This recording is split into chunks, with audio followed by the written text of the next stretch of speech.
Hey everyone, it's Ben Hardy here, and in today's going to be reviewing the all-new Toyota Highlander with a brand new powertrain. Before we get in this video though, a huge shout out and thank you to the Larry Miller Toyota here in Murray, Utah for giving me some time with this Highlander. I'm going to include a link to their inventory in the description down below so you can check out what they have currently. If you have any questions or need any help, just ask for Mitch. And then on a side note, if you want to save time and money the next time you purchase a car, link to my car buying guide in the description down below. Let's jump right into it.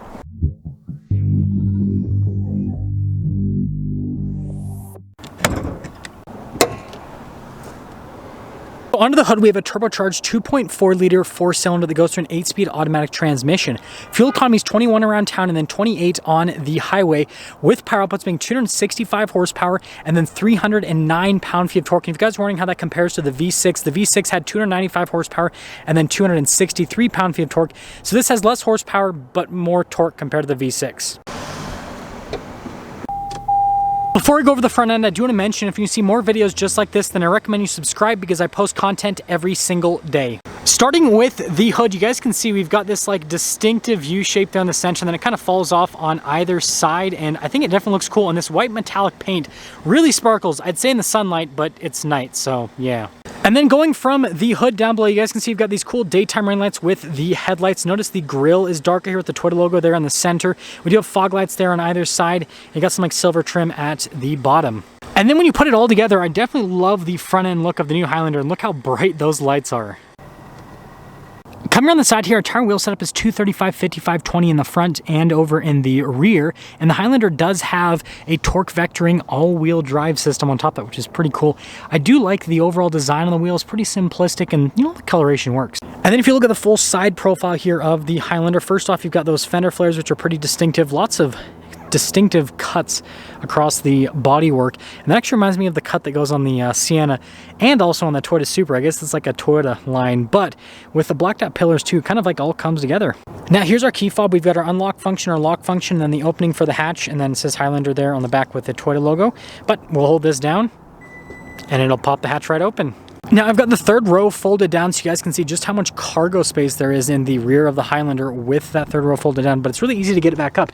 All you have to do is just grab this strap and boom, you're done. Well, you do have to pick up the headrest by yourself, but I mean, look how easy that is. And then you can see with the third row folded up, you do still have a decent amount of storage space. And then underneath we can, well, I guess that I have to loop my finger through. There we go, pull that up, and you got more storage space underneath. So when you're all done, you've got this button that you can press to shut it, or we can do the foot thing, which... First try, I'm a wizard. That's pretty cool. Now here are the taillights with the Highlander. You guys can see illuminated. They look pretty dang sharp, and there's what the turn signal looks like as well. And then we got like our Platinum badge, you got our Highlander badge, parking sensors there at the bottom, and you can see how it all comes together. Kind of looks more Lexus-y than before, I feel like. That is quite interesting. Now here's the door panel on the rear of the Highlander. First off, we do have a sunshade here for the rear passengers, and then you can see the wood trim down below, and look at the padding down below that. Love the handle as well. Now I do have these seats forward here so that we can pop in the third row. And in the third row here, legroom definitely a little bit more on the cramped side of things. Headroom's probably a little bit better. You guys can't see, but I've got like maybe an inch before my head touches. A little bit less maybe. But at least I got some cup holders. I got that going for me. Now actually making it over to the seats here in the rear. Sorry about all the shadows, again, nighttime. But anyways, perforated in the center portion of the seat, which is really cool. You have all these adjustments. So this is like the recline adjustment. You've got the adjustments to slide the seat backwards and forwards. So lots of adjustments. Well, I had to pull up the flashlight so you guys can see the legroom here in the back. And we also have our own climate zone. We've got heated seats here for the back. And then we have outlets down below and some cup holders. And then headroom back here is actually really good. The last thing I want to mention is there are vents on the ceiling. With the front door panel, we have that same wood trim, then the padding down below.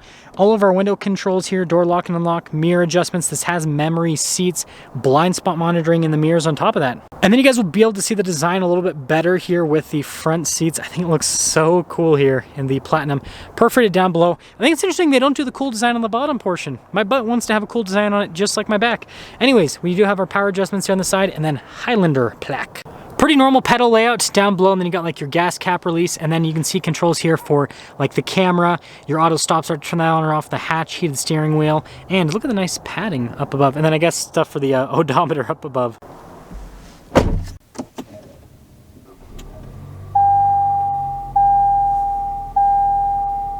Starting off with the steering wheel, we've got really nice padding all around. It's darker in the center to match. As you can see, we do have our adaptive cruise control. We've got our lane keep assist as well, and then stuff for the radio here, controls for the center stack, and then turn signal light stock, and then windshield wiper stock. Full digital gauge cluster here, which I think looks fantastic, and I can kind of like scroll through these little mini menus to change the information that shows on either side, which, yeah, I think that's pretty cool. I think they did a really good job on this gauge cluster because it looks fantastic. Now, in reverse, you can see we've got a backup camera with trajectory lines that turn with the steering wheel, and we also have that bird's eye view as well. And notice I can kind of change the viewpoint on that. Now, you remember that camera button from earlier? Well, if I press that, it gives us this interesting 360 view. You can pause it if you want, and then you can press it again, and it gets rid of it. Now, as for the infotainment system, we do have a shortcut bar here on the side. Response time is pretty dang good. This infotainment system's really easy to use. I love how it says all-wheel drive, so you can like see where the torque distribution is going. That's pretty cool. But yeah, I like the infotainment system overall. I feel like it's pretty intuitive. We've got analog climate controls down below. Again, we've got the climate zone for the rear, and then we've got dual zone here for the front. We have heated and ventilated seats, and I'm going to turn that on because it's getting pretty chilly outside, and that's all. Wireless phone charging pad right here, and if you guys are wondering, that's just like below the infotainment system. And look at the trim here on the dash, and we have some more storage space there, and that's interesting. Look at that. And then also here at the very top, you got some nice stitching and everything because it's a Platy. So we've got some USB ports down below, and then we have some storage space right there. Shifter for that 8-speed automatic transmission with a manual shift function as well. And we also have some cup holders right next to that. This is our hill descent control. That's your snow mode that you can put it into. And we got a stability control, auto hold, and then your parking brake. And then over here we have our massive drive mode select system. So first off, we have like our on-road drive modes with that little toggle switch, and then we have like our off-road drive modes with that little toggle switch. So it's kind of like double switch action. And this is why digital gauge clusters are cool. So as I change the drive modes, it gives us a cool animation there in the center. Look at that. And it holds for a second, and then, yeah, I mean, it's definitely fun with all the different drive modes. Yeah, this is, I know I'm spending like a bit of time on this, but I think this is gonna be one of the first Highlander reviews out there. Not like the first, but one of the first. So I'm sure you guys wanna see all of the new animations here for it. So that's mud and sand. And then the last one. Okay, so I changed the drive modes too fast, and so now I can show you guys rock and dirt. It freaked out. I guess I glitched the system. Anyways, we've got the center console here in the center. That was very, very silly. But anyways, you probably can't see very much. There's a little like shelf here, and wow, it just ate my arm, help! Speaking of storage, by the way, we do have a glove box. It has a light, that's nice. We've got controls here for the full panoramic sunroof at the top end. We got a sunglass holder with a little mirror. That's pretty cool. So here's our window sticker for this 2023 Platinum Highlander. You guys can see with the standard equipment, and also 5,000 pound towing capacity. That is pretty solid. Pretty much everything's standard. Base MSRP is $51,025. I guess you have to pay extra for the carpeted floor mats, special color. Total MSRP $53,143. These Toyota prices are so weird because it's like down to the exact penny, but maybe that's why Toyota makes so much money. Anyways, let's go on a test drive of sorts.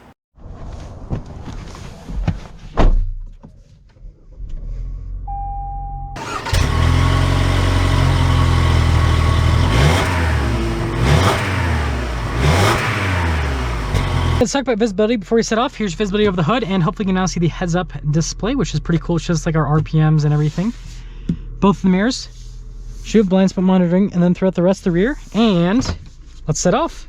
Okay, so we are officially setting off here in the Highlander, and this is going to be a test drive of sorts.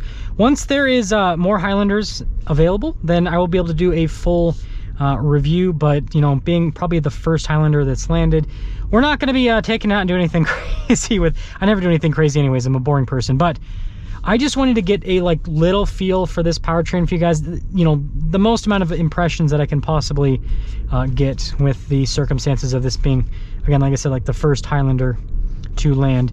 First off, I'm noticing like lots of low end torque. Like I'm barely getting into it. Lots of suspension here at the Highlander, and we're just gonna have to go down here. So I'm gonna kind of get into it here a little bit.